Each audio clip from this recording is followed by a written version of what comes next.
बिस्मिल्लाहिर्रहमानिर्रहीम। अस्सलाम वालेकुम नाज़रीन, मैं हूँ आसमा शराजी। प्रोग्राम है फ़ैसला आपका। कल भारत की तरफ से एक फ़ैसला सामने आया जो कि सिंतास मुआहदे की मुअत्तली से मुताल्लिक था। फिर पाकिस्तान के जो सफारतकार हैं वहाँ पे उसकी तादाद को 55 से 30 करने के ऊपर था। वाघा बॉर्डर के बंद करने का था। पाकिस्तानी शहरियों को फिलफौर हिंदुस्तान छोड़ने का फ़ैसला था। और आज पाकिस्तान की जो कौमी सलामती कमेटी है उसका इजलास हुआ। उस इजलास के अंदर बहुत अहम फ़ैसले हुए और बड़े फ़ैसले हुए। उसमें एक फ़ैसला ये हुआ कि भारत के लिए पाकिस्तान ने एयर स्पेस जो है वो बंद कर दी है। वाघा बॉर्डर समेत तमाम बॉर्डर ट्रांजिट बंद है। ट्रांजिट का मतलब ये है कि अफ़गानिस्तान से भी जो सामान जाता था, तरसील होती थी, उसके लिए बंद कर दी गई है वाघा बॉर्डर। भारत के साथ हर किस्म की तजारत जो है वो पाकिस्तान ने बंद की है। सिखों के सिवा तमाम भारतीयों के वीज़े कैंसिल कर दिए गए क्योंकि इस वक्त एक बड़ी तादाद में जो सिख बरादरी है वो पाकिस्तान के अंदर मौजूद है अपनी मजहबी रसूमात के लिए। उनके अलावा तमाम जो भारतीय बाशिंदे हैं उनकी यहाँ पर जो मौजूदगी है, उनके जो वीज़े हैं उनको कैंसिल कर दिया गया। इसी तरह से 5 भारतीय नापसंदीदा जो हैं वो कुछ करार दिए गए 3 के करीब, और उनको मुल्क छोड़ने का फ़ौरन कहा गया। इसमें मुशीर हैं दिफाई एतबार से जो बर्री बहरी और उनके जो फ़िज़ाई यहाँ पर मुशीर हैं उनको कहा गया है कि वो पाकिस्तान छोड़ दें। पाकिस्तान शिमला मुआहदे समेत तमाम जो भारत के साथ मुआहदे हैं उनको मुअत्तल कर सकता है। दरियाए सिंध का पानी बंद करना जंग का ऐलान होगा। ये पूरी क़ुव्वत के साथ इसका जवाब दिया जाएगा और भारतीय सफारत खाने का स्टाफ जो है वो 30 तक महदूद कर दिया जाएगा। तो जो पाकिस्तान ने जवाब दिए हैं ये हैं वो हिंदुस्तान के फ़ैसले को, यानी उनका जो अमल है उसका रद्द अमल पाकिस्तान ने आज दिया है और ये तमाम फ़ैसले जो हैं वो किए हैं। इसके साथ ज़ाहिर है कि आबी जारियत की जो बात है जो कि एक बहुत अहम मसला है, क्या पाकिस्तान वन साइडेड एक हिंदुस्तान जो है फ़ैसला कर सकता है, इस ट्रीटी को ख़त्म कर सकता है। 1960 का मुआहदा है उसके तहत 2 तरफ़ा मंजूरी के बग़ैर ये मुआहदा ख़त्म नहीं होगा, यानी तो फिर भारत क्या कर सकता है? ये सबसे बड़ा सवाल है कि क्या भारत जो है वो वाकई एक काबिल अमल मंसूबा इसको समझता है कि पानी को रोक दिया जाए 3 दरियाओं के, या फिर ये सिर्फ गैलरीज के साथ खेलने के लिए मोदी सरकार ने ये अनाउंसमेंट किया है। क्योंकि अमली तौर पर पानी को रोकना भारत के लिए कोई बहुत आसान या काबिल अमल मंसूबा नहीं है। इसके ऊपर ज़रूर बात करेंगे कि ये फ़ैसला क्यों किया गया है, क्या अवामी प्रेशर की वजह से है, और फिर जो हिंदुस्तान के अंदर एक सिक्योरिटी लैप्स देखने को मिला है, जो दहशतगर्दी के वाक़यात को रोकने में वो नाकाम हुए हैं, उसका मलबा पाकिस्तान पर क्यों गिराया जा रहा है, इसके ऊपर भी आज के इस प्रोग्राम में हम बात करेंगे। इसके साथ साथ ये भी जानना ज़रूरी है कि पाकिस्तान ने जो फ़िज़ाई हुदूद के ऊपर पाबंदी लगाई है उससे हिंदुस्तान को कितना नुकसान होगा, क्योंकि पाकिस्तान की फ़िज़ाई हुदूद से जो इंडियन एयरलाइंस हैं उनको बहुत फ़ायदा होता है। अभी अब तक जो फ़ैसला है उसमें सिर्फ हिंदुस्तान की एयरलाइंस के ऊपर पाबंदी आयद की गई है एयर स्पेस की, लेकिन जो गैर मुल्की एयरलाइंस हैं उनकी पाबंदी नहीं है। याद रहे इससे पहले गैर मुल्की एयरलाइंस के लिए भी ये पाबंदी जो है वो आयद कर दी गई थी। इसके क्या नुकसान होंगे इसके ऊपर भी बात करेंगे आज के इस प्रोग्राम के अंदर। और आबी जारहियत जो है वो पाकिस्तान के अंदर क्या फूड इनसिक्योरिटी पैदा कर सकती है, इंटरनेशनल बाउंड है हिंदुस्तान वर्ल्ड बैंक के साथ भी, इंटरनेशनल गारंटर्स भी हैं, उनको हिंदुस्तान क्या जवाब देगा, इसके ऊपर भी आज के इस प्रोग्राम में हमने बात करनी है। दूसरी बड़ी डेवलपमेंट अब से थोड़ी देर पहले आई है सामने, और वो ये है कि जो नहरों का मसला था सिंध के हवाले से, आज बिलावल भुट्टो जरदाई साहब की मुलाकात थी प्राइम मिनिस्टर साहब के साथ और इस मामले को रोक दिया गया है। पाकिस्तान पीपल्स पार्टी की तमाम शराइत को तस्लीम कर लिया गया है। 2 मई को मुश्तरका जो कौंसिल है, काउंसिल ऑफ कॉमन इंटरेस्ट, उसको तलब कर लिया गया और उसके अंदर इन सारे मामलात को देखा जाएगा और इत्तफाक राय के बगैर ये मामला जो है उसको उस पर आगे नहीं बढ़ा जाएगा। ये एक अहम मामला है। क्या पाकिस्तान पीपल्स पार्टी और पाकिस्तान मुस्लिम लीग नवाज़ एक मरतबा फिर एक सफ़े पर आ चुके हैं, और क्या अब जो सिंध के अंदर सिचुएशन है वो काम डाउन हो जाएगी, वहाँ पर जो धरने और रोड्स ब्लॉक हैं वो खुल जाएंगे, क्या सिंध के जो खदशात और तहफ़्फ़ुज़ तहफ़्फ़ुज़ात हैं वो दूर हो जाएंगे, इसके ऊपर भी बात करेंगे। आज के इस प्रोग्राम में हमारे साथ मौजूद हैं डॉक्टर आरिफ साहब, STPI के सरबराह हैं, बहुत शुक्रिया आपकी तशरीफ़ आवरी का। अतर काज़मी साहब सियासी तज्ज़िया निगार हैं, बहुत शुक्रिया आपकी तशरीफ़ आवरी का।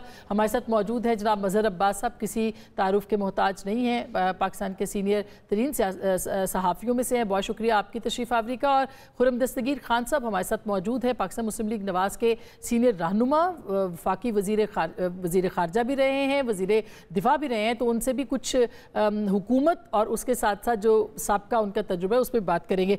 इस वक्त मुझे फौरी तौर पर ज्वाइन कर रहे हैं ताहिर इमरान मियाँ साहब, जो कि सीनियर सहाफ़ी, तबसरा निगार, तज्ज़िया निगार मेरे साथ मौजूद हैं। उनसे हम बात करेंगे कि जो एयर स्पेस बंद की गई है इसका क्या नुकसान भारत को होगा, इसका क्या फ़ायदा पाकिस्तान को होगा। ताहिर, आपको मेरी आवाज़ आ रही है? अस्सलाम वालेकुम। वालेकुम सलाम जी, मुझे आपकी आवाज़ आ रही है। बहुत शुक्रिया ताहिर, आपने हमें ज्वाइन किया है। पहले तो ये बताइएगा कि ये क्या देखते हैं इस फैसले से, पाकिस्तान को फ़ायदा होगा, हिंदुस्तान को नुकसान होगा या उनको ज़्यादा नहीं होगा? क्योंकि आप एविएशन कवर करते हैं और पहले भी जब ये पाबंदी लगी आपने कवर किया, तो क्या कहेंगे, कितना सूदमंद है ये फ़ैसला पाकिस्तान के लिए? देखिए, एक तो रेसिप्रोकल फैसला है, यानी कि जाहिर बात है पाकिस्तानी गवर्नमेंट के पास कोई ना कोई ऐसे जो कार्ड्स थे उन्होंने प्ले करने थे, और ये सबसे ज़्यादा कह सकते हैं कि इफेक्टिव कार्ड है पाकिस्तानी गवर्नमेंट के पास, और उन्होंने उसको टाइमली प्ले किया है। अगरचे हम इसको बात करें तो इसकी जो एक वैल्यू है वो न्यूसेंस वैल्यू है, यानी इसके नतीजे में जो इंडियन पैसेंजर्स हैं, इंडिया आने वाले सयाह जो हैं और इंडियन जो डायस्पोरा के लोग हैं, उनको तकलीफ का सामना होगा। ऑफ कोर्स फाइनेंशियल लॉसेस तो होंगे ही होंगे, लेकिन ओवरऑल इससे बहुत ज़्यादा न्यूसेंस क्रिएट होगी। यानी कि इस वक्त तकरीबन 50 से ऊपर फ्लाइट्स इंडिया की जो हैं वो फ्लाई कर रही हैं, इंडिया से जा रही हैं या आ रही हैं, और इन 50 की 50 ये मैंने भी थोड़ी देर पहले काउंट की थी, इन्होंने पाकिस्तान की एयर स्पेस यूज़ करनी थी, लेकिन अब उनको डिटोर करना पड़ेगा। कुछ देर पहले मैं शारजा से अमृतसर की एक फ़्लाइट कर रहा था, सीधी सादी फ़्लाइट है, लेकिन उसको अब अवॉइड करना पड़ा, तो वो जाके अहमदाबाद लैंड हुई है क्योंकि उसके पास फ्यूल नहीं था। तो ये सारे के सारे जो ऑपरेशनल कॉस्ट्स हैं, जो दूसरे मसाइल हैं, उसके नतीजे में लॉसेस तो ऑफ कोर्स होंगे। पाकिस्तान की सिर्फ 4 फ्लाइट्स हफ्ते में मलेशिया जाती हैं, जबकि इंडिया की 400 से ज़्यादा फ्लाइट्स हैं जो पाकिस्तानी एयर स्पेस यूज़ करके यूरोप, अमेरिका और कनाडा के लिए फ्लाई करती हैं। तो इसका एक बहुत बड़ा इम्पैक्ट जो है वो इंडिया के ऊपर होगा। लोग उसको टर्न डाउन कर रहे हैं कि जी $80 मिलियन पिछली दफ़ा नुकसान हुआ था। पिछली दफ़ा अफगानिस्तान की एयर स्पेस खुली हुई थी और जो ऑलरेडी एक डिटोर था वो अवेलेबल नहीं था। अब अफगानिस्तान की एयर स्पेस भी बंद है, पाकिस्तान की एयर स्पेस भी बंद है, तो आपके पास सिवाय गल्फ से जाने के या नॉर्दर्न रूट लेके, जो कि बहुत एक्सपेंसिव रूट है, उसके आपके पास कोई और चारा नहीं है। तो इसका इम्पैक्ट ऑफ कोर्स होगा, और अवाम जो है उसके अंदर ऑफ कोर्स इसके नतीजे में गम गुस्सा होगा और उसका इजहार वो लोग करेंगे। जी।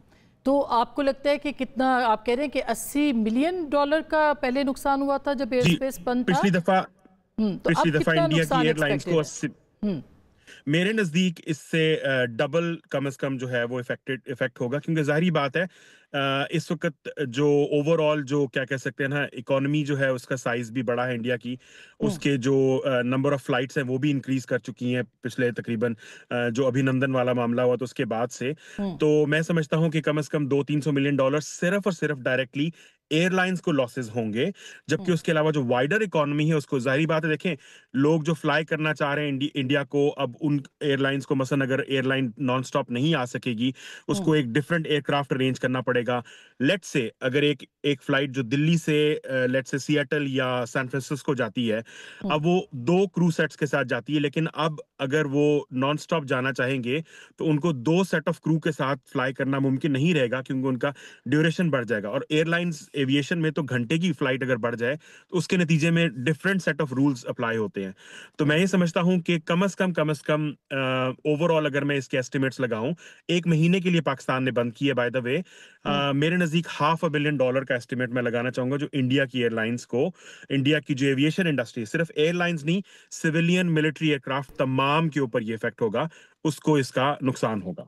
और ये अभी गैर मुल्की जो एयरलाइंस हैं उनके ऊपर ये एप्लीकेबल नहीं है, ये जो फैसला पाकिस्तान ने किया, ये एक्सटेंड हो सकता है आगे जाके, हो सकता है, लेकिन मेरा नहीं ख्याल पाकिस्तान, हाँ, हाँ, पर टेंशन बढ़ी तो फिर ऑफ कोर्स अगर लेट्स से मिसाल के तौर पे खुदा न खास्ता अगर कोई लाइव एक्शन शुरू हो जाता है बॉर्डर के ऊपर, फिर तो कोई एयरक्राफ्ट क्रॉस नहीं करेगा, फिर तो एक प्रॉपर केओस होगा।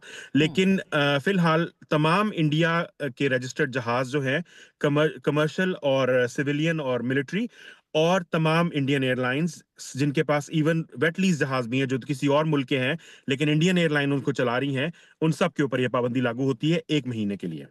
और दिन में कितनी होंगी फ्लाइट्स जो कि पाकिस्तान की एयर स्पेस यूज़ करती हैं हिंदुस्तान की? मेरे नज़दीक रोज़ाना की तकरीबन 100 से 100 से ज़्यादा, मैंने इस वक्त काउंट किया, तकरीबन 50 एयरलाइंस हैं, 50 जो फ्लाइट्स हैं सिर्फ एयर इंडिया की 50 फ्लाइट्स हैं जिन्होंने पाकिस्तान की एयर स्पेस को क्रॉस करना था या क्रॉस किया है उन्होंने, जो इस वक्त फिजा में है। रोजाना की बुनियाद पे तकरीबन 100 से ज्यादा इंडिया की एयरलाइंस हैं। आपको याद रखना चाहिए कि एयर इंडिया एक बहुत बड़ी एयरलाइन है, उसके अलावा इंडिगो एक बहुत बड़ी एयरलाइन इंडिया की, जिसकी बहुत सारी फ्लाइट जो हैं वो गल्फ के कंट्रीज को जाती हैं, जो अब सारी पाकिस्तान के जो एयर स्पेस है उसको अवॉइड करेंगी। तो ओवरऑल अगर हम बात करें तो अंदाजन 200 से 300 के दरमियान फ्लाइट्स जो हैं रोजाना की बुनियाद पर पाकिस्तान की एयर स्पेस इंडियन एयरलाइंस की फ्लाइट्स यूज करती हैं टू एंड फ्रॉम इंडिया। बहुत बहुत शुक्रिया ताहिर। इसका मतलब ये कि एक तो इंडियन एयरलाइंस को नुकसान होगा और फ़ायदा होगा दूसरी एयरलाइंस को जो कि इंडिया की नहीं है। डॉक्टर साहब, आप अब इंडस वाटर ट्रीटी के ऊपर अगर हम आए कि ये जो सिंध तास का मुआहदा है, जिसके तहत 3 दरिया पाकिस्तान के पास है और हिंदुस्तान कह रहा है कि हमने उसको ख़त्म करना है, तो ये कैसे काबिल अमल मंसूबा लगता है आपको? कैसे रोका जा सकता है तीनों दरियाओं के पानी को? क्या सोच के हिंदुस्तान ने फैसला किया? क्या इसकी एक से ज़्यादा जहतें हैं। पहली चीज़ जो है in the short term, for example अगर ये अप्रैल से शुरू कर देते हैं तो अप्रैल से सितंबर तक तो जो पानी की अवेलेबिलिटी है वो इतनी ज़्यादा है वेस्टर्न रिवर्स में कि इंडिया के लिए प्रैक्टिकली पॉसिबल ही नहीं कि उस पानी को वो अपने पास रखे, ज़ख़ीरा करे, क्योंकि ये इस वक्त जो इंडियन इलीगली ऑक्यूपाइड जम्मू और कश्मीर है वहाँ पर ये फ्लड का बायस बनेगा। अगर आप थ्योरेटिकली स्पीकिंग ये मान लेते हैं कि इंडिया यूनिलैटरली उससे विड्रॉ कर गया और उसके बाद वो पानी डाइवर्ट करना चाहेगा तो 3 तरह की उसकी इम्प्लीकेशंस हैं। पहली जो है वो तो प्योरली फिज़िक्स की है कि ये हिमालयन जो ग्रेडियंट है, रिवर है, ये तिब्बत से पानी जो है वो चल के पाकिस्तान की तरफ आ रहा है और ये बहाव नीचे की तरफ है। इस पानी को अगर आप कहीं पे रोकना चाह रहे हैं या इसको पानी को डाइवर्ट करना चाह रहे हैं तो उसके लिए एक बड़ी लंबी और महंगी एक्सरसाइज है जो करना होगी। जो 2 उन्होंने बंद उस वक्त इस पे बना रखे हैं, बगलियार डैम और किशन गंगा डैम, ये दोनों जो हैं ये रन ऑफ द रिवर, यानी इससे बिजली पैदा की जा सकती है, वहाँ पे स्टोरेज नहीं है तो वो पानी वो आ रहा होगा। और तीसरी और इम्पॉर्टेंट चीज़ जो है वो वर्ल्ड बैंक के साथ चूँकि इसकी आर्बिट्रेशन है, इंटरनेशनल इस पर कंडेमनेशन और वो आएगा। लेकिन जो स्ट्रेटेजिक इसकी एक हमें डायमेंशन डिस्कस करनी चाहिए कि सिर्फ पाकिस्तान ही नहीं जो कि दरियाओं का एंड पे है, जिसको आप टेल का मुल्क कहते हैं, इंडिया बजाते खुद टेल का मुल्क है चीन के मुकाबले में, ब्रह्मपुत्र जो बेसन है। और इंडिया इसीलिए अभी तक वो इंडस रिवर ट्रीटी को वो एक रिस्पेक्ट दे रहा था, क्योंकि इंडिया को पता है कि अगर उसने कोई प्रेसिडेंट्स पाकिस्तान के साथ एडवेंचर करके बना दिया जिसके तहत पाकिस्तान जो कि एक रिसीविंग एंड पे है उसका पानी रोका जा सकता है, तो कल को चीन जो है वो ब्रह्मपुत्र बेसन पे, और वो इंडस बेसन से कहीं बड़ा बेसन है, तो चीन के पास ये जवाब आ सकता है इंटरनेशनल नॉर्म्स के और प्रेसिडेंट्स के मुताबिक कि चीन भी वहाँ पे एग्जैक्टली उसी तरीके की कोई कार्रवाई जो है वो कर सके। एक और जो हमें इसमें जहद देखनी है, हिमालयन रीजन जो है ये सेस्मिक जोन है, फॉल्ट लाइन पे है। अब अगर इस पे आपको इंडिया को डैम बनाने हैं, पानी के ज़ख़ीरा के को डाइवर्शन करनी है, तो इसका मतलब है टेक्टोनिक प्लेटों के साथ छेड़छाड़, और ये एक ऐसी छेड़छाड़ होगी जो कि अगेन एक लूज लूज सिचुएशन बनेगी अगर इसको कर भी लिया जाता है। सिर्फ इसका जो हमें एक मेजर इम्पैक्ट आएगा वो देखना होगा, वो है सर्दियों में क्या इम्पैक्ट आता है। सर्दियों में जब पानी की शॉर्टेज होगी उस वक्त जो पानी की अवेलेबिलिटी है वो अनप्रडिक्टेबल हो जाएगी। और जाहिर है कि ज़राअत का जब आप बात करते हैं उसमें गंदम की फसल की बुआई की बात करें, हमें अपनी सारी फसलों की प्लानिंग, इवन पाकिस्तान के अंदर जो मुख्तलिफ सूबों में पानी की तकसीम है वो उसकी प्रेडिक्टेबिलिटी पे डिपेंड करती है कि कौन सी नहर कब खोली जाएगी, कब पानी दिया जाएगा। यानी इसका कोई सच ये कोई प्रैक्टिकल मंसूबा नहीं है जो कि हिंदुस्तान ने अनाउंस किया। मैं इससे पहले कि मज़हर साहब और अतर साहब के पास आऊँ, खुर्रम साहब आपको क्या लगता है, क्या पब्लिक गैलरीज के साथ खेलने के लिए मोदी सरकार ने ये अनाउंसमेंट की है? क्योंकि अभी डॉक्टर साहब ने बताया कि इसकी कोई प्रैक्टिकलिटी नहीं है। और दूसरा, एयर स्पेस के हवाले से जो पाकिस्तान ने फैसला किया है उससे तो सीधा सीधा हिंदुस्तान को नुकसान हुआ है। यानी आ बैल मुझे मार वाला जो मामला है वो हिंदुस्तान के साथ हुआ है। आप क्या देखते हैं कि क्यों मोदी सरकार ने ये फैसला लिया है, यानी इस तरह का फैसला लिया? कुछ और भी अनाउंस कर सकते थे, पहले भी वो करते रहे, तो क्या लगता है आपको? इसलिए कि उनकी बढ़कें खत्म हो गई हैं जी, पिछली जो थी उनको कोई नई बढ़क चाहिए थी। और ये सबसे पहले उड़ी के हमले के बाद 2016 में मोदी ने एक जुमला बोला था कि जी खून और पानी साथ साथ नहीं चल सकते। तो उसके बाद उन्होंने एक धमकी दी थी। 9 साल के बाद आके उन्होंने ये फिर धमकी दी है। लेकिन दिलचस्प बात यही है, जिसका जिक्र आज वजीर खारजा ने भी किया, कि जो भारतीय सेक्रेटरी खारजा की कल की प्रेस कॉन्फ्रेंस है वो इन राइटिंग डेमार्श में नहीं है जो पाकिस्तान के शाहजिद अफेयर को दिल्ली में दिया गया है। बिल्कुल। हाँ, इसका मतलब है कि अभी तक तो ये सिर्फ एक बढ़क है जो मीडिया के सामने मारी गई है। और इसमें बहुत संजीदा तौर पे एक तो दिफाई नुक्ता नजर है कि दिफा में जो थ्रेट है वो कैपेबिलिटी पे कैलकुलेट होती है, बयानात पे कैलकुलेट नहीं होती। तो इस वक्त हिंदुस्तान के पास पाकिस्तान का पानी रोकने की कोई कैपेबिलिटी नहीं, खासतौर पे सिंध के ऊपर तो वो बहुत ही रिस्ट्रेंट है। और बल्कि तीनों हवालों से, जैसे हम कह सकते हैं कि लॉजिस्टिक्स के हवाले से भी, जोग्राफियाई हवाले से भी और इंफ्रास्ट्रक्चर के हवाले से भी इस वक्त हिंदुस्तान जो है पाकिस्तान का पानी रोकने की पोजीशन में नहीं है।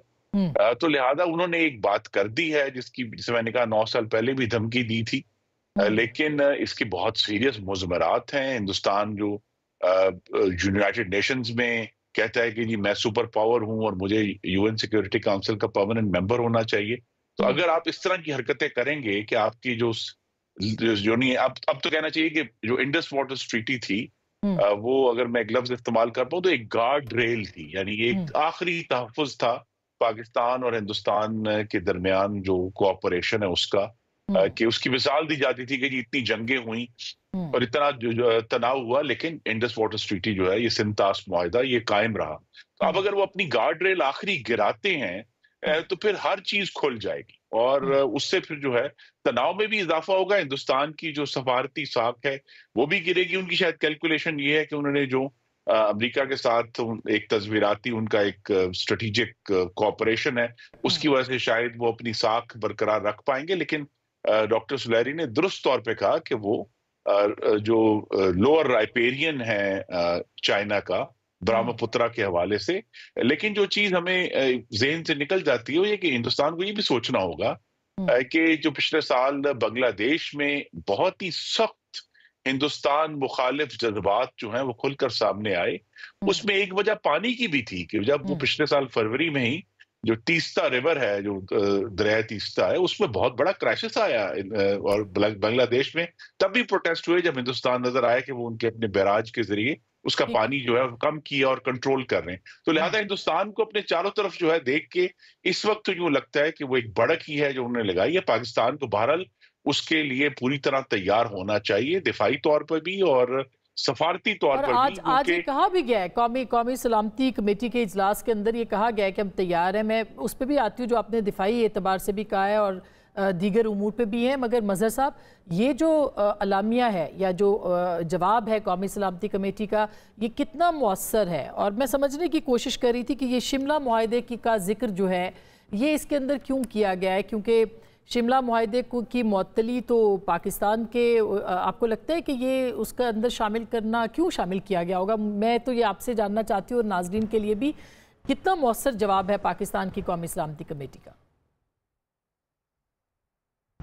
देखिए, शुक्रिया आसमा। देखिए, जवाब तो बहुत मौसर है और इसी तरह के जवाब की तवक्को थी, लेकिन मेरे ख्याल में शायद शिमला माहदे को हमें थोड़ा देख लेना चाहिए कि शिमला माहदे वाली बात ना होती तो बेहतर था, क्योंकि शिमला माहदे में की जो ज़्यादातर शिक़ें हैं वो पाकिस्तान के हक़ में हैं। और आप किस ग्राउंड पे अगर आप करें, फ़र्ज़ करें आप मुअत्तल कर दें तो हिंदुस्तान को क्या नुकसान होगा शिमला माहिदा मनसूख मुअत्तल करने का? हाँ।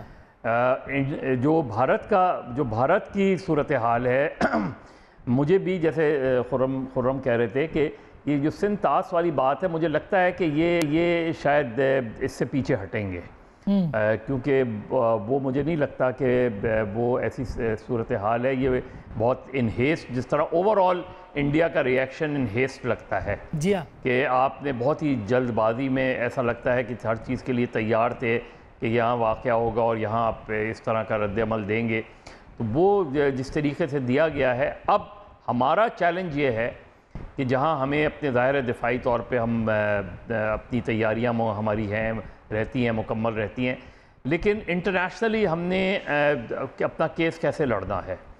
और उसकी एक तो ये है कि इंडिया ने कोई शवाहिद बताए बग़ैर, कोई शवाहिद जमा किए बग़ैर इस तरह का इल्ज़ाम लगाया है। लेकिन हमारी आम तौर पे देखें, जो आर्टिकल 370 जब इंडियन हेल्थ कश्मीर में इन्होंने मनसूख किया, तो हमारा उस पे रद्द-ए-अमल मुझे बहुत ज़्यादा इफ़ेक्टिव नज़र नहीं आया इंटरनेशनली, और उसमें हमें बहुत ज़्यादा खातिर खा कामयाबी नहीं मिली, क्योंकि वो चीज़ तो हो गई, उस पर कहीं भी कोई इंटरनेशनल मूव हमें नहीं नज़र आती है उसमें। ये बहुत इम्पॉर्टेंट है कि हम फौरी तौर पे एक तो वर्ल्ड बैंक से रुजू करें सिंतास के हवाले से। बिल्कुल, अभी सफारती सतह की बात कर रहे थे खुर्रम साहब, तो सफारती एतबार से हमें क्या करना पड़ेगा? मैं इस पर वापस आपके पास आऊँगी, लेकिन तर साहब को भी इसमें शामिल करूँ। सफारती सतह पर आपको क्या लगता है? जैसे अभी मज़हर साहब ने कहा कि 370 जब हुआ तो उस तरह का रिएक्शन पाकिस्तान नहीं दे सका जैसा देना चाहिए था। आर्मी चीफ की तकरीर को निशाना बनाया जा रहा है वहाँ पे, लेकिन उस तकरीर का इम्पैक्ट तो हिंदुस्तान को महसूस हुआ है। सफारती सतह पर पाकिस्तान को क्या करना है? क्या आपको लगता है कि पाकिस्तान की हुकूमत ने उतना अभी तक नहीं, या अब के बाद वो एफर्ट शुरू हो सकती है? करना क्या चाहिए? देखिए, एक तो मसला ये है कि भारत हमेशा इसी तरह करता है। आप अगर आप थोड़ा सा पीछे चले जाएं, चंद हफ्ते पीछे चले जाएं, पाकिस्तान में जो दहशतगर्द हमला हुआ, जो जाफर एक्सप्रेस वाला, और जो कुछ बलूचिस्तान में होता रहा, वो तो हमारे ऊपर इल्ज़ामात लगाते हैं। अभी पाकिस्तान की हुकूमत जो शामुल शेख का एलामिया था, जब मनमोहन सिंह साहब और यूसुफ रजा गिलानी साहब मिले थे, उसके बाद एक मुश्तरका एलामिया जारी किया गया था, और उसमें प्रैक्टिकली भारत ने इस चीज़ का एतराफ़ किया था कि बलूचिस्तान में हम लोगों की हमारा किरदार है और वहाँ पे गड़बड़ होती है। तो पाकिस्तान को इसको हाईलाइट करने की ज़रूरत है। दूसरी बात यह है कि ये भारत का ना एक तरीका कार है। आप इंडियन पार्लियामेंट का अगर आप ले लें मिसाल, जब उस पर हमला हुआ, फ़ौजें आ गई, बॉर्डर के ऊपर आ गई, पाकिस्तान के ऊपर इल्ज़ाम लगना शुरू हो गया, लेकिन एक कमेटी बनी थी निर्मला देश पांडे साहिबा की सरबराही में, जिसने वहाँ पर तहकीकात की थी। उस कमेटी ने कुछ ऐसी फाइंडिंग्स वो सामने लेके आई थी जो बड़ी भारतीय हुकूमत के लिए प्रॉब्लमेटिक थी, जिसमें बताया गया कि अफजल गुरु जो था वो तो भारतीय इंटेलिजेंस की उसमें था, सर्वेलेंस में था, और बाकायदा उसको पुलिस स्टेशन जाके अपनी हाजिरी लगवानी पड़ती थी। लेकिन उसके बावजूद उसके ऊपर उन्होंने इतना बड़ा एक आलमी सतह का बयानिया बना दिया। तो लगता है इस तरह कि हम कहीं ना कहीं लैग करते हैं। अच्छा, मगर मुझे जो आपने बड़ी इंपॉर्टेंट बात की है, मज़हर साहब से मैंने खास करके इस पे पूछना है, जो इंडियन मीडिया का किरदार है। जी जी। देखिए, एक डोमिनेंट किरदार जो है वो इंडियन मीडिया का है, वो अपना, और वो पूरा कंप्लीटली स्टेट कंट्रोल्ड है इस वक्त। क्या वो नैरेटिव्स को शेप दे रहा है, या स्टेट के नैरेटिव को मीडिया लेके चलता है और इंटरनेशनल लेवल के ऊपर उनका प्रेशर बनता है? नहीं, एक तो उनका मीडिया मेरे ख्याल में किसी का इंतजार नहीं करता, वो एकदम से हर जगह पे वो पहुंच गई, और जिस तरीके से एक तो बड़ा बेहुदा किस्म की वो उन्होंने बयानियां बनाने की कोशिश की, लेकिन उन्होंने एक फ्रेंजी क्रिएट कर दी। और जिस किस्म का वो माहौल बनाते हैं पाकिस्तानी मीडिया, उसके मुकाबले में बहुत मैच्योर है। लेकिन एट द सेम टाइम, जिस तरह जाफर एक्सप्रेस का यहाँ पे वाकया हुआ, क्या हमने वैसी कवरेज की? क्या वहाँ पे हमारी टीमें पहुँची? क्या पाकिस्तानी मीडिया ने वहाँ पे जाके दिखाया? क्या वो सब कुछ हुआ? क्या हुकूमत ने उसमें उतना प्रोएक्टिव किरदार अदा किया? तो मुझे ये लगता है कि सम टाइम जो ये ख्वाहिश है ना कि हमने इंफॉर्मेशन को सेंट्रली कंट्रोल करना है, और इंफॉर्मेशन मिनिस्टर ही हमें बताएंगे तो हमें पता चलेगा, कोई स्लाइड आएगी तो हम चलाएंगे, मेरे ख्याल में उससे सम टाइम नुकसान होता है। मगर मैं इससे पहले कि खुर्रम साहब के पास इस पे आऊँ, मगर मज़हर साहब, ये जो मीडिया का किरदार है वहाँ का, यानी वॉर मॉन्गरिंग है, ये हिस्टीरिया है। टीवी को देखें आप तो एक ऐसे लगता है कि जंगी माहौल है, अभी बस पहुंचे बॉर्डर के ऊपर और लड़ाई जो है वो हो जाएगी। ये क्या स्टेट कंट्रोल मीडिया है? ये आप भी जानते हैं, हम भी जानते हैं कि वहाँ पे कोई नैरेटिव मीडिया पे नहीं आता जब तक कि स्टेट नहीं कहती। तो इसका नतीजा क्या निकलेगा? इसीलिए पब्लिक गैलरीज का इस्तेमाल किया गया इंडस वाटर ट्रीटी के हवाले से। देखिए, इंडियन मीडिया जो है वो इंडिया में एक्सट्रीमिज़म को बढ़ा रहा है। उन्हें ये अंदाज़ा ही नहीं है कि किस हद तक वो इंडिया में इंतहा पसंदी को फ़रोग़ दे रहे हैं। और बदकिस्मती से जो कुछ रैशनल वॉइसेस हैं वो तो या तो खौफज़दा हो गई हैं या वो अंडर थ्रेट हैं। और ऐसा होता है इंडियन मीडिया में कि कोई भी रैशनल वॉइसेस हैं, कोई भी एक आध जुमला वो थोड़ा सा ऑब्जेक्टिविटी की बुनियाद पर कह दें तो उनके ख़िलाफ़ बाकायदा एक कैंपेन चलती है, थ्रेट्स होते हैं, पर्सनल फिज़िकल थ्रेट्स होते हैं इस तरह के। तो मेरा ख्याल है इंडिया में रैशनल वॉइसेस कम होती जा रही हैं। और इस हद तक इंडियन मीडिया बिल्कुल सिर्फ स्पोक्समैन ही नहीं, ऐसा लगता है कि जैसे बीजेपी के जो कार्ड होल्डर्स हैं वो वहाँ बैठे हुए हैं और वो इस तरीके की गुफ्तगू कर रहे हैं जो किसी भी तरीके से मीडिया की गुफ्तगू नहीं करती। उसके मुकाबले में पाकिस्तानी मीडिया में बहुत खामियां, बहुत ख़राबियां हो सकती हैं, 10 बातें हो सकती हैं, लेकिन मैंने इवन ड्यूरिंग द कारगिल भी मैंने देखा कि पाकिस्तानी मीडिया में रैशनल वॉइसेस थी। उसमें बिल्कुल वन साइडेड चीज़ नहीं चल रही थी उसमें। तो ये पाकिस्तानी मीडिया की स्ट्रेंथ है। और पाकिस्तानी मीडिया की स्ट्रेंथ का आसमा एक बड़ी वजह यह है कि पाकिस्तान के जर्नलिस्टों की एक बड़ी स्ट्रगल रही है। इंडिया में आप देखें, जब इमरजेंसी लगी थी तो इंडिया में कोई जर्नलिस्ट मूवमेंट नहीं चली थी। और पाकिस्तान में जब पाबंदियां लगती हैं तो जर्नलिस्ट मूवमेंट्स भी चलती हैं, शोर भी मचता है। और हम सवाल पूछते हैं, अपनी एस्टेब्लिशमेंट से सवाल पूछते हैं, अरबाब इख्तियार से सवाल पूछते हैं, वहाँ तो सवाल करने का कोई रुझान ही हमें नजर नहीं आया। और सवाल ही सिर्फ सवाल ही नहीं पूछते आसमान, जैसे अभी करते हैं। अगर आपने पाकिस्तान से फेक न्यूज़ का खात्मा करना है, डिसइंफॉर्मेशन का खात्मा करना है या कम से कम करना है, तो पाकिस्तान के मेन स्ट्रीम मीडिया को आप ज़्यादा से ज़्यादा लिबर्टी दें, ज़्यादा से ज़्यादा आज़ाद करें, ज़्यादा से ज़्यादा आप इंफॉर्मेशन, क्योंकि फ्लो ऑफ इंफॉर्मेशन अगर आप दबाएंगे तो जाहिर है फिर फेक न्यूज़ जन्म लेती है, फिर डिसइंफॉर्मेशन। बिल्कुल। खुर्रम साहब, ब्रेक से पहले आपसे जानना चाहूँगी कि सफारती सतह पर क्या पाकिस्तान को करना चाहिए जो आपको लगता है कि इस वक्त बहुत ज़रूरी है, जो कि 370 के आर्टिकल के बाद नहीं था। आज 2 चीज़ें थी, एक तो कश्मीर के अंदर एक वक्फ कानून के ऊपर भी अलामिया के अंदर लिखा गया है जो हिंदुस्तान में अभी एक कंट्रोवर्शियल कानून हुआ है मुसलमानों के खिलाफ, और दूसरा डेमोग्राफिक चेंज, चूँकि ये जो TRF थी जिसने कबूल की है जिम्मेदारी, उसने भी डेमोग्राफिक चेंज को ही बनाया है एक मौजू अपना, गो के कंडेमेबल है हर तरह से कहा जाए, लेकिन उसके बावजूद ये एक मसला वहाँ पे है। तो पाकिस्तान के अलामिया की में इसकी मौजूदगी, क्या आपको क्या लगता है, कितनी अहमियत है इसकी? जी, हिंदुस्तान के ऊपर जो चार्जशीट है उसमें जो उनका गोदी मीडिया है, यानी मोदी की गोद में बैठा हुआ मीडिया है, वो भी उसका हिस्सा बनेगा, क्योंकि वाकयात के चंद घंटों बाद ही, बल्कि मिनटों बाद ही पाकिस्तान के ऊपर जो है वो मुकम्मल तौर पर इल्जाम दे देना, और हर किस्म की जो गुफ्तगू है वो हमने इंडिया के चैनल्स पर देखी है, जिसका कोई स्ट्रेटेजिक और कोई ताल्लुकात से नहीं, वो तो बराह रास्त आप मतून कर रहे हैं, आपको गालियां दे रहे हैं पाकिस्तान को। तो लिहाजा वो भी एक हिस्सा बनेगा कि जो असल इशू है कि एक हिंदुत्व मुस्लिम मुखालिफ और पाकिस्तान मुखालिफ हुकूमत मौजूद है, जो सफारती हमारा, मैं उसकी बात कर रहा हूं, जो कि हिंदुस्तान में अब पिछले 11 साल से सिस्टमैटिकली मुसलमानों को और दूसरी अक़लियतों को उनका इस्तेहसाल कर रहे हैं। ये हमें दुनिया को बताना है। उसमें सिर्फ ये वक्फ का नहीं, हमें अगर आपको याद हो पिछले कुछ साल पहले जो सिटीजनशिप एक्ट आया था, जिसके तहत उन्होंने कहा जी कि आप दोबारा से अपने आप को अपनी जो हिंदुस्तानी पैदाइश है उसके सबूत थे, बहुत सारे लोगों के पास नहीं थे, और वो सारा जो उसका टारगेट था, उसका टारगेट भी मुसलमान थे। तो ज्यादा एक सिस्टमैटिक व्यू है, और सिर्फ मुसलमानों के ऊपर नहीं है, सब अक़लियतों के ऊपर वो चढ़ दौड़े हैं। और हिंदुस्तान मैं ब्रेक ले लूं, ब्रेक के बाद ये भी सबसे जानना है कि अब हिंदुस्तान इसका क्या जवाब देगा। कश्मीर दोबारा सेंटर स्टेज पर आ गया है अगर देखा जाए इस पूरी सूरत हाल से, और फूड इनसिक्योरिटी के हवाले से भी डॉक्टर साहब से पूछेंगे कि अगर पानी बंद होता है तो चाय का कप बन पाएगा कि नहीं। ब्रेक के बाद इस पर बात करेंगे।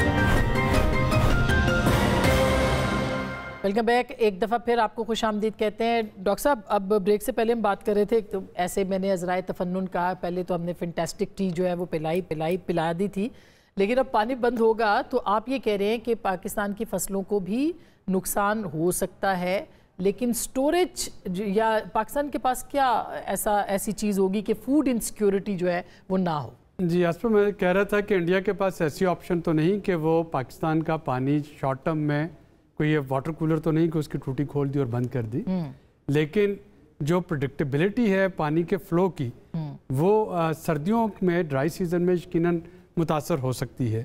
जैसे गर्मियों में इंडिया के पास एक जो जवाज़ होता है, ईस्टर्न वो रिवर्स जो हैं उनमें पानी रावी और ब्यास में भी खोल देता है, जिससे कि बहुत सा इलाका जो है वो जो कि खुश्क होता है आम दिनों में, लेकिन आपने देखा मानसून में वहाँ पे पानी आ जाता है।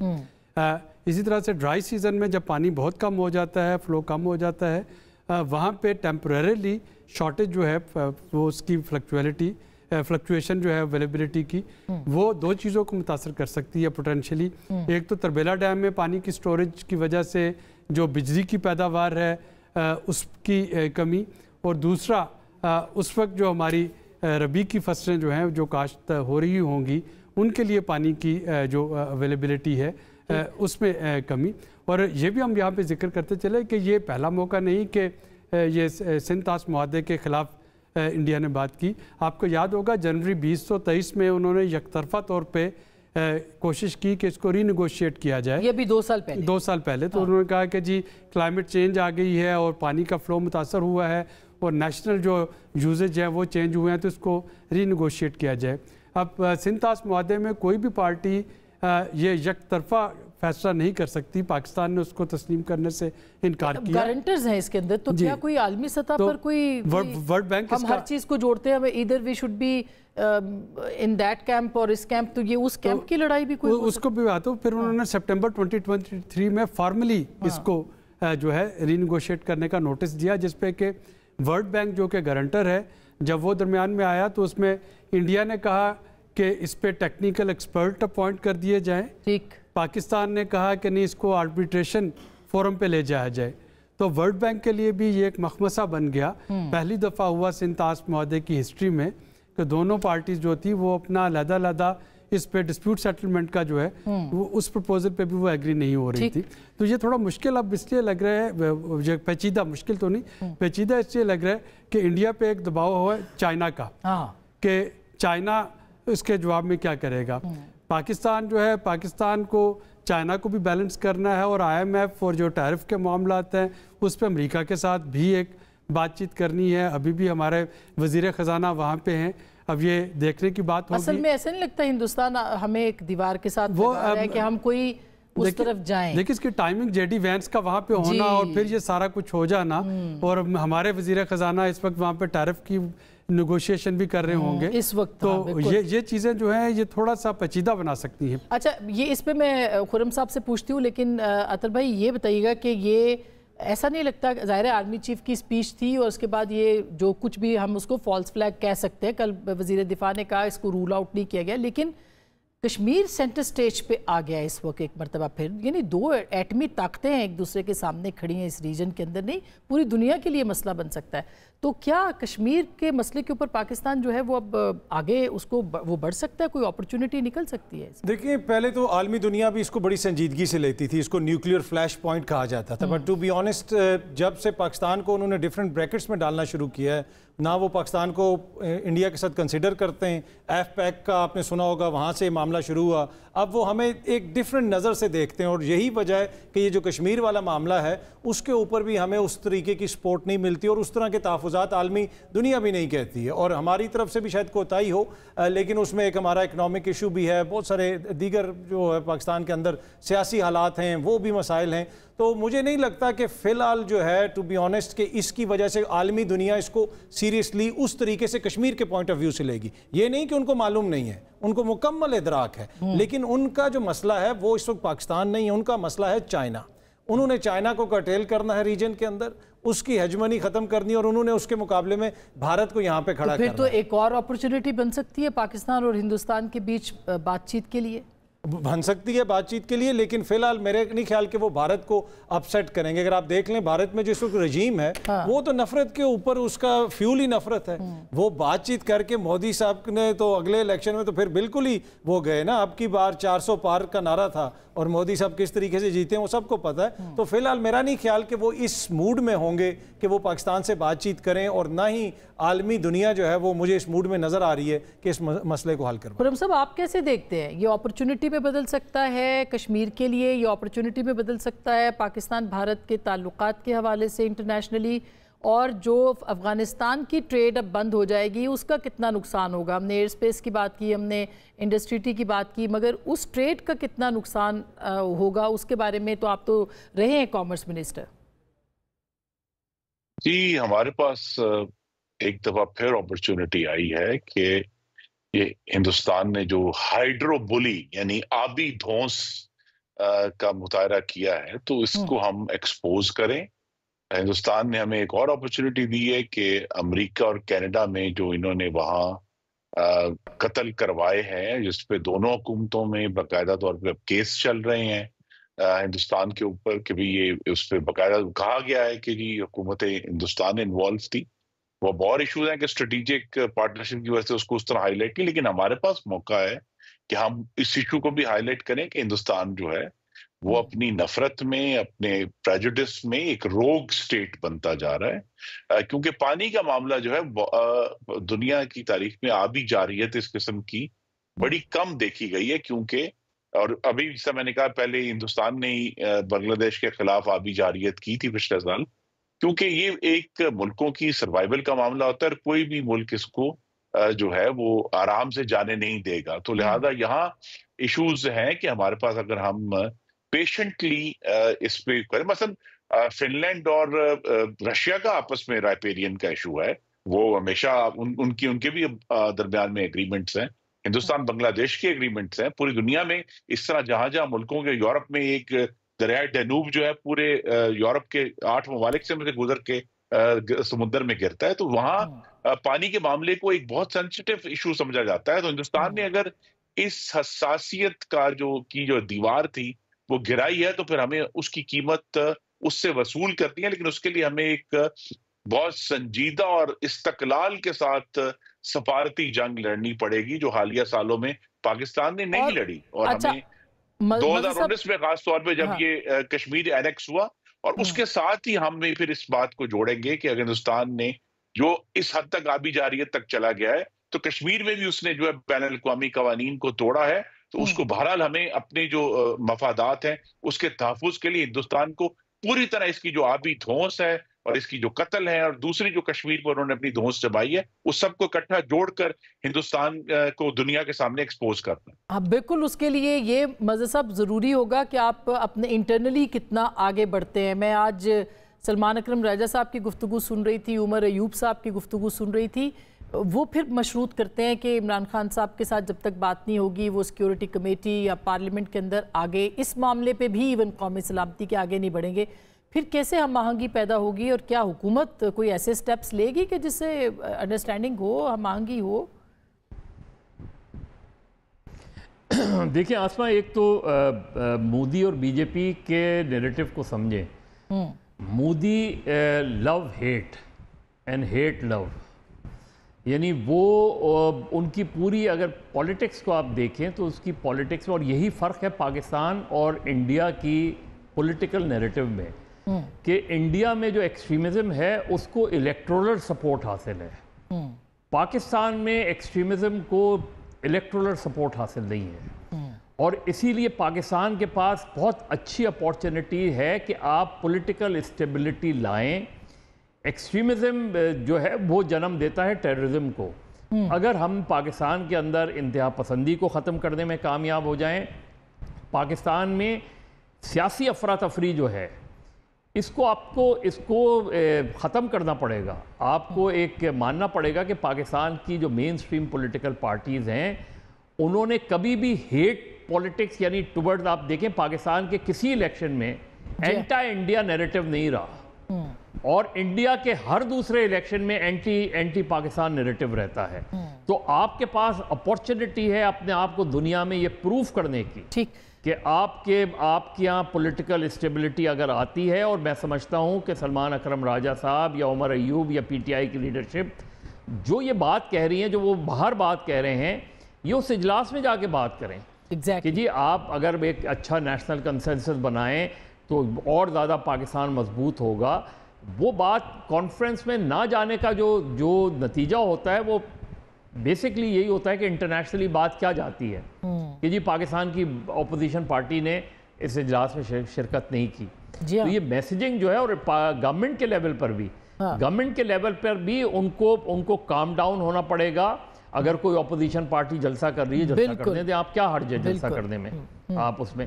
तो जब तक आप ऐसा नेशनल कंसेंसस नहीं बनाएंगे, जो आपके पास एक अपॉर्चुनिटी है, एक मजबूत कौम के सामने आना चाहिए, हमें एक मजबूत बयानिया के साथ सामने आना चाहिए होगा जब। लेकिन मैं देख रही थी कि कुछ ट्वीट्स ऐसे भी थे पीटीआई की जानिब से अतर साहब के, जो ऐसे लगता था जो कि नहीं होने चाहिए थे, और फिर जो बयानात उमर अयूब साहब ने दिए हैं या सलमान अकरम राजा साहब ने, ये वो वक्त है कि आप सिर्फ इमरान खान स्पेसिफिक जो है वो पॉलिटिक्स करें, या आपको मुल्क और मुमलिकत के लिए भी कुछ बात? देखिए, इमरान खान इस मुल्क को रिप्रेजेंट करते हैं, उन्होंने इस मुल्क में सबसे ज़्यादा वोट लिया है। जब आप कौमी नेशनल रिस्पांस की बात करते हैं, उसमें आप इमरान खान को माइनस नहीं कर सकते। बड़ा क्वेश्चन ये है कि आज जो लोग इमरान खान साहब को मिलने गए थे, जिसमें केपी के हुकूमत के एक मिनिस्टर साहब भी थे, मुजम्मिल असलम साहब, उनको भी रोक लिया गया। क्या ऐसे मौके के ऊपर जहां पे हमने एक नेशनल रिस्पांस भारत को देना है, हुकूमत की प्रायोरिटी ये है कि वो इमरान खान की मुलाकातें रोक रही है? तो मसला ये कि बड़ा क्वेश्चन तो हुकूमत ने आंसर करना है कि क्या आपने एक नेशनल कंसेंसस बनाना है, सबको ऑन बोर्ड लेना है, एक रिस्पांस। मगर इमरान खान साहब खुद तो नहीं करते थे। जब ये पाकिस्तान पे हमला हुआ था तो उन्होंने ब्रीफिंग देने से इनकार कर दिया था। जनरल बाजवा ने आके सियासी ब्रीफिंग तो दी थी ना, जनरल बाजवा ने दी थी, या वहाँ पे दीगर लोग भी थे, तो आर्मी चीफ है और वहाँ पे शहबाज शरीफ साहब भी उसी पार्लियामेंट के अंदर बैठे हुए थे, सारे लोग वहाँ पे बैठे हुए थे ना। ये वाले हालात तो नहीं थे। देखे ना, ये तो मोदी साहब का नाम लेके तनकीद नहीं करते, ट्वीट करते हैं कम से कम एक मोदी का नाम लेके। भारत को उसको क्या मसला था कि इमरान खान तो हमेशा हिंदुत्व की बात करते थे, आरएसएस की बात करते थे, मोदी का नाम लेके तनकीद करते थे। ये मोदियों को शादी पे मोदी साहब को बुलाते हैं। वो अभी भी उन्होंने पहला क्वेश्चन भारतीय सहाफियों से ये किया था मियां साहब ने कि मोदी साहब कब आ रहे हैं, वो क्यों नहीं आ रहे? आपको पता है जब भारतीय सहाफी आए थे सबसे पहले वो मियां साहब से मिले। खुरम साहब इसका जरा जवाब दे दें प्लीज, ये सही, ये अच्छा वैलिड क्वेश्चन है सर। जी, मैं तो वाजे करना चाहता हूं कि मोहम्मद नवाज शरीफ वो शख्स हैं जिन्होंने हिंदुस्तान के 5 धमाकों के जवाब में 6 धमाके किए, और इमरान खान वो शख्स है कि जब कश्मीर को हिंदुस्तान ने हदम किया तो इमरान खान ने कहा कि जी हम 1 मिनट की खामोशी इख्तियार करेंगे। इस किस्म का कमजोर रिस्पॉन्स पाकिस्तान की तारीख में हमने नहीं देखा जो हमने 2019 में देखा था। तो लिहाजा ये मिसालें देते रहे कि जी ये उस वक्त ये आया और उस वक्त वो आया।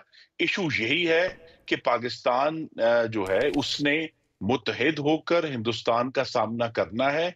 जब हमारे सामने ये चैलेंज आया, हमने मुत्तहिद होकर उसका सामना किया। आप अपोजिशन से एक डिमांड उनकी क्या है कि इमरान खान साहब से मुलाकात हो जाए, पूरा कर दें इसको ताकि वो आगे तो मामलात बढ़े। जी, मैं बड़े अदब से कहूंगा कि जो सियासी इख्तलाफ सियासी अदम इस्तेहकाम नहीं है, ये जो अडियाला में मुलाकात का सर्कस है, ये पाकिस्तान में अदम इस्तेहकाम जाहिर नहीं करता। पाकिस्तान में सियासी इस्तेहकाम भी है, पाकिस्तान में अल्हम्दुलिल्लाह मुआशी इस्तेहकाम भी है।